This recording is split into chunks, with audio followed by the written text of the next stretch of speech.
So, The Passenger by Cormac McCarthy is a relatively recent novel.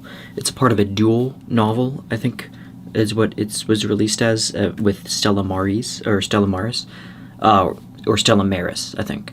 I think it goes either way, to my credit. But yeah, there is I think, a kind of companion type of idea of these two novels going together because they tell basically the same kind of an interconnected kind of story about the westerns, and not the western, but the character of Robert, aka Bobby Western, who is kind of a drifter. And I have yet to read Stella Maris, but I'm informed that the plot takes place and that you can read them without. You don't need to read them like serially. You can read them basically kind of. You could read Stella Maris first, and then The Passenger, or you could read either or. So just my luck, I guess kind of incidentally kind of read The Passenger first, kind of not knowing that. So I guess it worked out in my favor because it doesn't really matter which you read first. But anyway, but I guess like in consecutively when he released it, I guess, because this was McCarthy's last novel. Yeah. Sad. I mean, I don't want to say too sad because he was 89. He was almost 90. Yeah. So he lived a pretty long life. He saw a lot and he wrote a lot too. And he was working those since the 70s, I think. He was started it kind of intermittently and then kind of worked on it, and then he'd put it away for some years and then he'd go back to it. So yeah, he really did tinker on it and perfect it to what it is now. And I've got to say, honestly, the book as a whole, and the whole kind of story and the whole, even though I've yet to read the whole thing, is probably cements my total appreciation for McCarthy. Is probably one of my favorite authors. Right up there with Hesse, Dostoevsky, Kafka for me. And yeah, so the story revolves around mainly two alternating narratives. Of the first one being of Bobby Western, who is a 30-something. Although it kind of time is a little bit weird here because he's it uses flashbacks a lot. So there'll be flashbacks of when Bobby's younger and then talking to his grandmother. And then there'll be kind of present, when he's in his. But I think for the most part, it's meant to be taking place when he's about in his mid, maybe late 30s, near the end of the novel. And he is a salvage diver, meaning that it is his job to basically go into the underwaters to do the kind of dirty kind of work. Although it's not so bad because he likes it. It's a strange satisfaction that Bobby Western has for roughneck jobs, and he is kind of around the blue collar, which is a pretty classic McCarthyian type of thing to do. Just to have total a really keen eye and a respect for the working class guy. McCarthy himself, who worked 50 different jobs throughout his lifetime, makes me feel a little bit less kind of guilty for myself working many different jobs, and on account of not being able to hold it just because of my conflicting the way my personality kind of resists certain things and the same thing over and over again is for me. So I'm not saying that's necessarily the reason he did it, but there's a big he has a big kind of soft spot for these kinds of characters that are regular average Joes, but with a really kind of a killer wit and a stoic kind of. There's a weird thing with the tough guy with Cormac McCarthy, and I say weird just because there's a myth. Other people have had takes on this that I'm not really too sure about, but it's a thing that it's that McCarthy is trying to push kind of, I dare say, a bit of this misinformed kind of myth of the tough guy that's silent, that never complains, never shows his feeling or rarely shows his feelings, and that somehow envelops a lot of his characters. You do see that with anywhere from the cold stone psychopathic killers like Anton Chigurh in No Country for Old Men, a classic that'll probably ring as familiar to a lot of people just on account of the movie. Obviously, Coen brothers can't go wrong, huh? But there's also that. But there's also the just the kind of with Ballards, Lester Ballards too. He's kind of this kind of sly kind of almost a slightly like a little bit like harmless on the outside, or different things like like this kind of a rustic kind of simplistic mercurial, not really mercurial, but more like melancholy somewhat a little bit.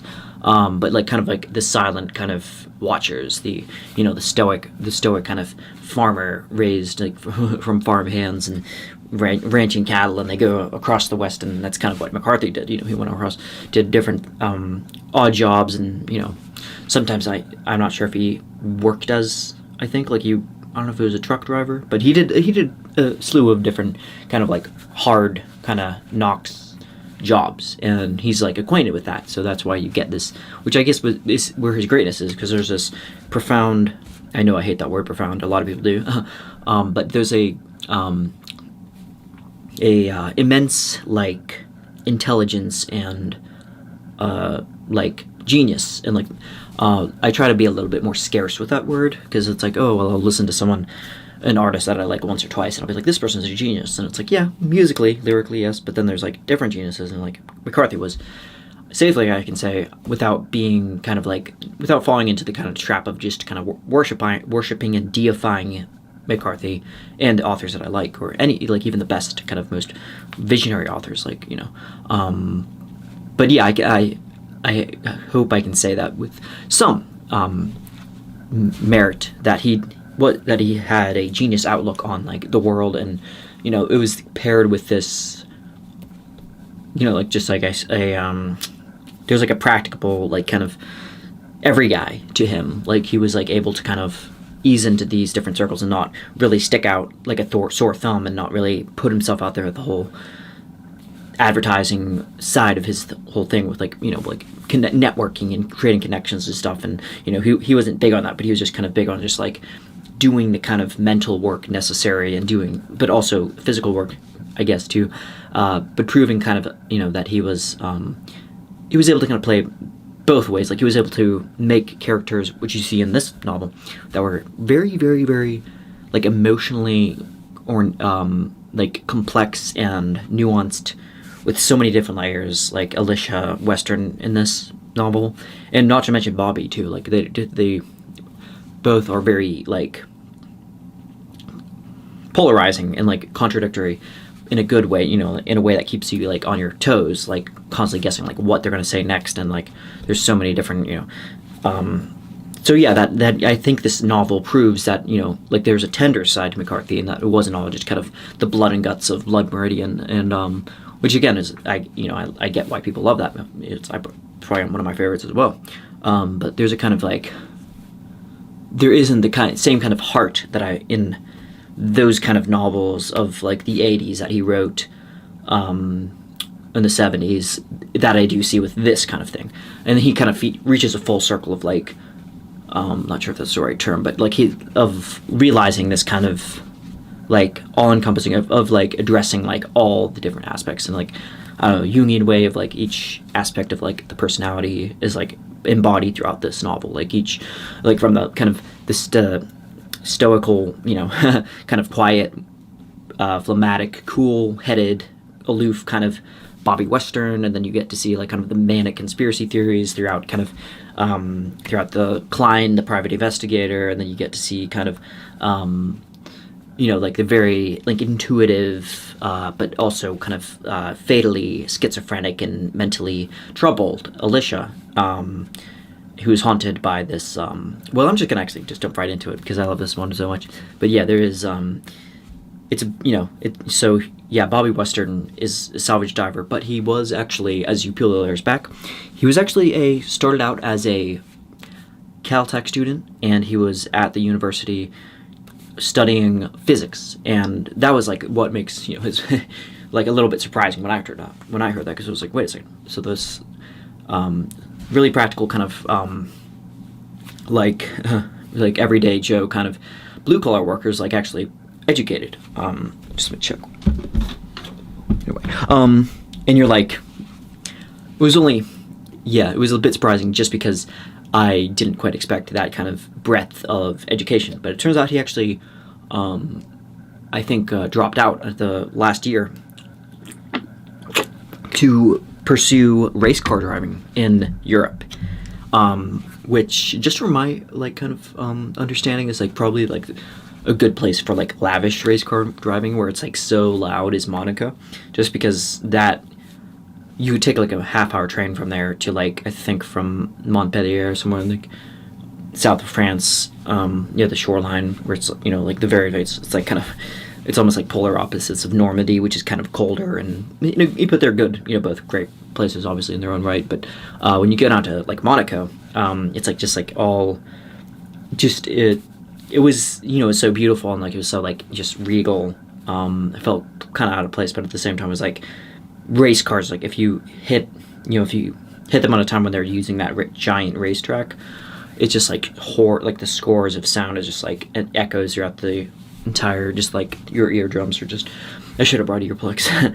But anyway, but yeah, I get that kind of image. It's just like kind of like a really risky kind of thing that he's entailed in, and he's he drives these race cars around, and then he actually gets injured from it, and then ends up in a coma. So he gives that lifestyle up, and then he also reveals that his father was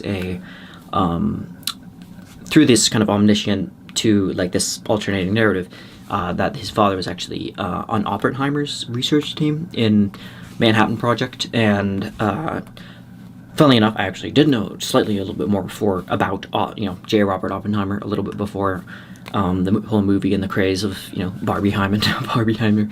I actually saw both movies, and that was an experience, not at the same time, different days. Probably just been too much to have watched both of those at once. But yeah, these he was on this team of physicists, and that's where like why he went to college, because he felt kind of like he felt compelled to follow in his father's footsteps.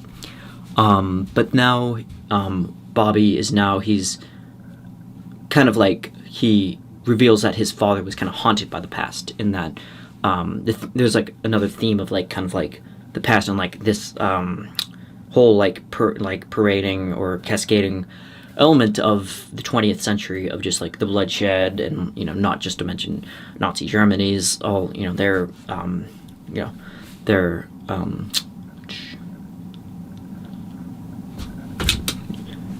all the horrors from them, or not from just Stalinist Russia, but also the kind of what was perceived to be a kind of like in and of itself like consequentialist kind of bombing of Nagasaki and Hiroshima. So with that, but he still feels like a kind of like ancillary guilt, like tertiary, I guess.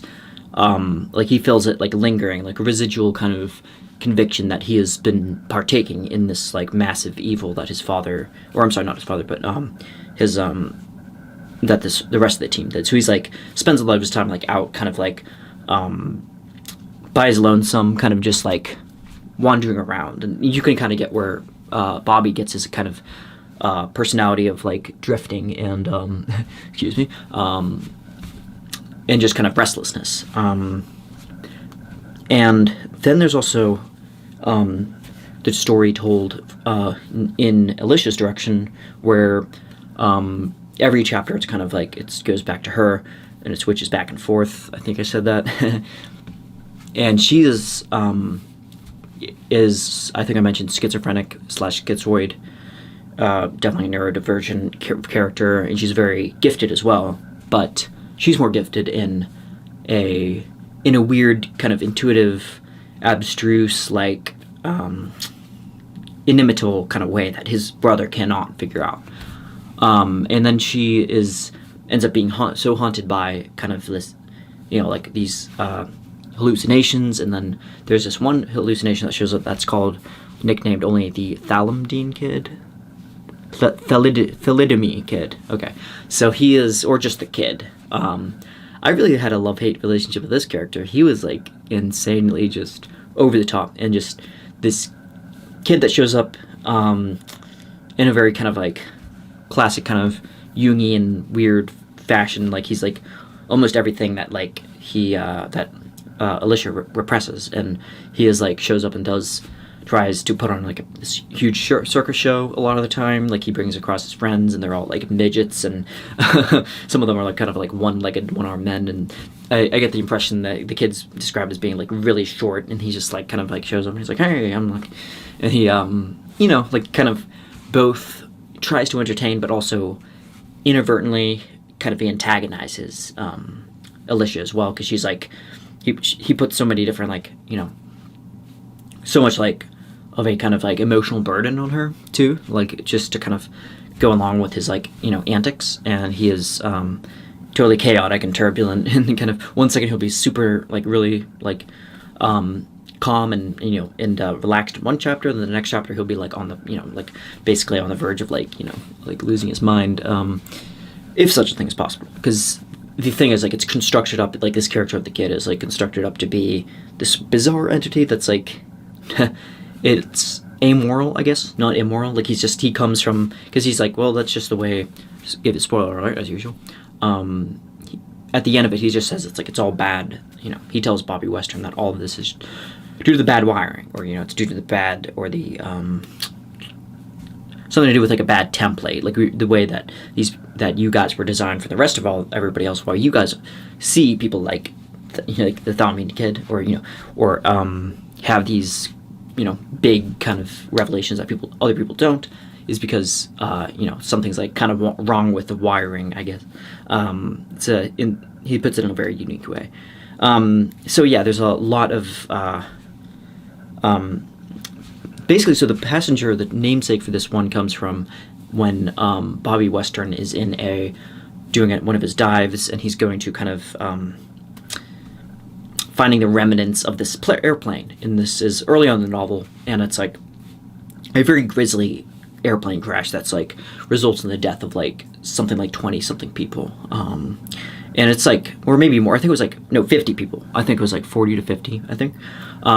So yeah, pretty extreme. And it's like, it's not found and until like they get to arrive in the scene, and they're kind of like the first ones to see it. And like Bobby's just like completely, everybody, even, like the most kind of like, like, someone's kind of, like aloof among them are like very, kind of like shocked and like kind of sickened by the sight of like how, like, and I appreciate like how McCarthy he didn't go into like the discreet, like grisly, very upsettingly detailed analysis of that, like of all those deaths, because like I think like leaving it to he did a good job of leaving this one to the imagination, I think, and the rest of the kind of deaths and stuff. I mean, it's not. I still think the novel's not for like the faint of heart, like any McCarthy novel or any great novel in my mind. When it comes down to preference, like I think it's not like an easy read. But yeah, this he finds this plane, but there's a missing passenger on the plane, and this sparks the interest of the FBI. So the FBI is like getting in Western's nose, and they want to know like what did you see when you were like diving down there? He's like, I don't know, I was just contracted just to go show up with my scuba suit, put my gear on, go down into this like lake area. I think it was a lake. Sorry. And that was my job, and I just did as I was asked to do, and that was it. And check that out. Oh, I'll give it a couple more minutes. But yeah, there's Western. They for some reason they're not buying this. Like the FBI is just kind of like pulls them in a little bit more. They're like kind of trying to. But as the novel progresses, like the things kind of like splinter off into different narratives. Like there's like a bit of it gets a little bit more complex. Like it's not just like about some parts of it reminded me of like Cormac. I'm sorry, Haruki Murakami, with his kind of vaguely magical realism kind of things, especially with like Kafka on the Shore, or some of the character dialogues. Like there's like long dialogues of like hallucinatory people and figures that show up, and just magic like things happening, but like all with a kind of tongue-in-cheek manner of like as if they're a part of the everyday kind of quotidian realness. But yeah, that kind of reminded me of Murakami, and yeah, because it's like the Strength of the Sun is the only one I read so far. I've yet to read. I did read The Orchard Keeper, but I feel bad because I feel like I'm gonna have to, because I skipped. I feel like I kind of, some parts of it went over my head, so I'm gonna have to possibly reread that pretty soon. But yeah, there's with this, I felt like it was like, even though there's like splintering different narratives going off and fracturing off, and there's like, Bobby Western goes back. I'm not sure if it's like an even amount, like for the story of like Alicia, like whether or not like this novel of this kind of capacity warrants an even amount of like, like it's an equal parts chapter for each person or each character. But I do know that, a lot of Bobby stuff, there's like another character of this transgender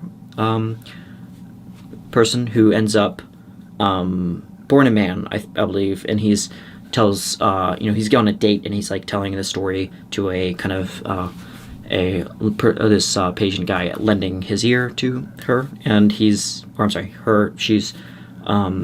basically telling her of her like story, like how she went back home to her mother, and their mother was like not accepting of her, and there's like, I'm not gonna talk to you, and he's like, I'm not gonna close.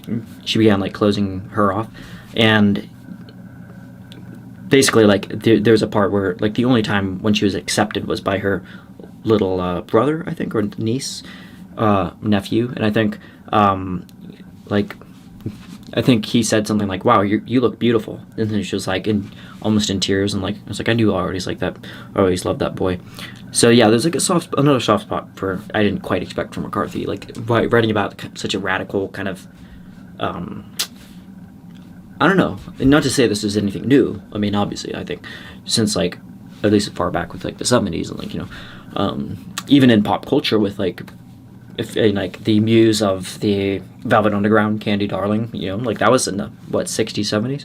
So yeah, it's not like it's all this is like it's only just like the past 20 years or something. It's like it's been around for a little bit. So But I do kind of commend McCarthy on like tackling something that's like so pretty divisive and a lot of people up in arms, especially for a writer who is like kind of classified as like vaguely conservative, I heard, although I could be wrong, because like it is really hard to like figure out.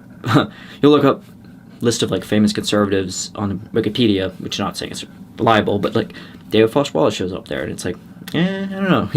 I mean, I guess because he is like kind of a voice of reason in some, and like a very kind of like weird kinds of like language being kind of very non-linear, like being relative to in that ebonics or whatever. I think like maybe because he called out ebonics on, he was saying like, I can't remember the essay, but he was like talking about how he didn't see it as like a real language. He thought it was like a cop out, and I think maybe that's why. But I don't think so. I think it's like one facet of him. People are more complex like that, I think, writers, and I think McCarthy's like that. I think he's just because he's like, I think at best he's like maybe a moderate, but I don't know. I don't want to classify anybody right now because I don't know what the heck I am myself.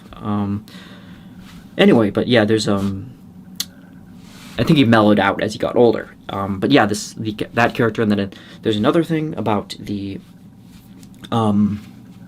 Western goes back down to like bars and different things, and he's kind of under the gun by the IRS.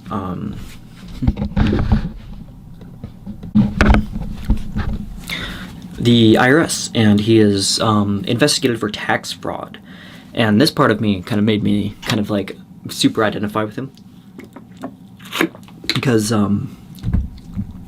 Bobby Western, the whole entire time you don't really get anything like an outlaw kind of, like he's like kind of an outlaw in like a personality, like his like kind of sense, rational kind of rational but also haunted personality is like a little bit not somebody who would be like just willing to just completely break the rules just for the sake of it, but he's like kind of like on his own turf, though. I get kind of that idea. Heck, you could even jokingly call him a Sigma male. I don't know, but I do hate the whole like Alpha Sigma type of thing. And I think like it's totally irrelevant considering that it was made for like wolf packs, different things. Like there was like the leader of the pack, and some of it might translate over with like this act of like hegemonic males are generally desired, and like or brought up. Hegemonic masculinity is kind of brought up to be the only thing, but then there's also very empty-headed kind of people that kind of parade that idea of being super muscular but also being completely void of like a personality and just being like having no like dignity whatsoever. So yeah, and just because that exists throughout history, like, you know, since Grecian times, like, you know, with the Athenian type of god, or Adonis being, you know, kind of haunted by his own beauty, and or a narcissist too, being and falling in love with his own reflection in the water, whatever it was. Like they are, just because it is throughout history doesn't mean it is necessarily right. Just in the same sense that pederasty, in some sense, I just think of this because of Andre Gide and his The Immoralist. I think I did a review, and that showed up. And I think he himself said that himself. But anyway, but, you know, like this idea that back in ancient Greece, that just because there were, you know, like this idea of like there being kind of like soft-hearted or soft, more kind of like almost like womanly or feminine boys, you know, to put it simply, as far back as, you know, the ancient times, and before, you know, that like it's not something new, I guess I'm trying to say. Anyway, because that's what I'm just trying to say, like when men were men, it's like, when is it really talking about? Are you talking like just in the Olympic, in the kind of like, you know, in the Colosseum against, you know, tigers being eaten to death, and that kind of haunted look into masculinity was also very toxic and full of like kind of, it's wrangled up with all this other awful stuff? Or are you talking about like men when, I don't know. Anyway, that's a tangent I need to go on. But anyway, so to tie this up, Western is trying to kind of escape from, but also not, because he takes it very passively at first. Kind of remind me of Joseph K. from The Trial in this respect, because K, although he was a flawed protagonist, was like very much in the right for most of the novel. He was like, why do I need to run from the trial? Like, these people that are accusing me of X, Y, and Z, like I don't even know, like I don't even know what the heck you could possibly be talking about. And then he's like very much in the right, but then he ends up, partially because he's like so refuses to take that seriously. It's like that kind of leads to his own downfall of being, you know, instead of being stabbed like a dog, as he says. But I got that sense of like with Western that he was like coolly taking it on and just kind of like accepting the fate that he had. He was like, well, I don't care. And they took away his car, you know, they took away his cat, they like left the door open, his, you know, beloved cat, you know, just like left his, you know, when I say they took away his car, I mean his like 1973 Maserati, what's it called? Maserati Bora. So it's like, it's no small potatoes. It's pretty, you know, kind of lavish car, I think. Maybe not too lavish, I guess it was an older model. It's also hard to kind of tell when this was set. Anyway, so yeah, they basically like, you know, freeze his bank account too, and he's like forced to, so he hires this private investigator named Klein, blanking on the first name, but he advises Western to just like take the bullet and just like say like, okay, so if I pay some of my taxes, you're going to jail, as he puts it. But if you pay none of them, you're fine. Which is weird, because that makes no sense to somebody as me, that I hate taxes, hate anything to do with like governmental, federal, weird, like top-down bureaucratic crap. I know that word bureaucratic gets thrown around a lot, but it does like describe a lot of what the IRS does, because there's no, they said like, another thing that I think Klein says in the novel is like, they're just as smart as they need to be, and no smarter. So like they don't need to like really, and because obviously Western is so smart, obviously, but he's more like a practical kind of, there's like a sensorial kind of physical smartness to him. Like he's like really good at kind of navigating like, you know, his atmosphere, I'd say. He's in tune with reality, but he's all, you know, he's kind of a monk-like kind of asceticism to him. And he's, you know, he's like unfazed by this. He's like, doesn't know. But at the same time, he's also, it's like, you know, it's hard. He's a difficult, tough one to read, because his character is like 1 second or one instance will be like, I don't know what to do, or I'm confused, and I feel like, he'll start like really confessing that he doesn't know what to do in a moment like that. And other moments, I'll just be like, well, I guess if I'm getting prosecuted, let him arrest me, do whatever. So he'll be like really resign himself to his fate. And I thought that was kind of an interesting kind of contradiction, because it's like, it's not just the tough guy classic thing that we've seen in his novels before, where it's just like, no, he's just gonna do whatever, or he's gonna anyway. But yeah, so the end of the novel, he's still haunted very much by Alicia. So he's like, he takes that into him, and he starts like really kind of breaking down himself, like just physically and mentally. And he ends up running away to the island of it's the Spanish thing to Formentilla, I think, Formentilla, and it's a Spanish territory up kind of near Haiti, I believe, kind of that general region.